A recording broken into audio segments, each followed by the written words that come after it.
అట్లా నాయకుడు అనేవాడికి ముందు శ్రేణులను ఉత్సాహపరిచేంత కాన్ఫిడెన్స్ ఉండాలి. లేకపోతే నాయకుడి కింద పనిచేసే వాళ్ళంతా కూడా చెల్లచెదురై. ఓకే సార్, ఇది ఓకే, ఆ మాట ఓకే.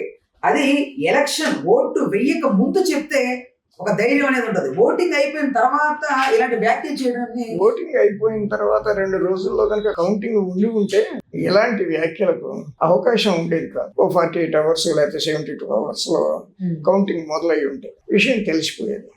ఇప్పుడు ఏకంగా 20 రోజులు గ్యాప్. ఈ 20 రోజులు నిజానికి రాజకీయ నాయకులు అనే వాళ్ళకి పని పాట ఏమి ఉండదు. మంత్రులు కూడా విధులకు పెద్దగా హాజరవుతారని అనుకోను. ఎందుకంటే ఎలక్షన్ కోడ్ ఆఫ్ కండక్ట్ ఉంది కాబట్టి. కనుక ఒక కార్యక్రమం ఆయన పెట్టుకుని ఐపాక్కి వెళ్ళి వాళ్ళందరినీ అభినందించి, నిజంగా వాళ్ళు పనిచేశారు కదా, లక్షలు తీసుకున్నారో కోట్లు తీసుకున్నారో మనకు తెలియదు, కానీ వాళ్ళైతే జనంలో తిరిగి పనిచేశారు. ఎంత పని చేశారంటే వైసీపీ నాయకులు వాళ్ళని చూసి భయపడేంతగా పనిచేశారు.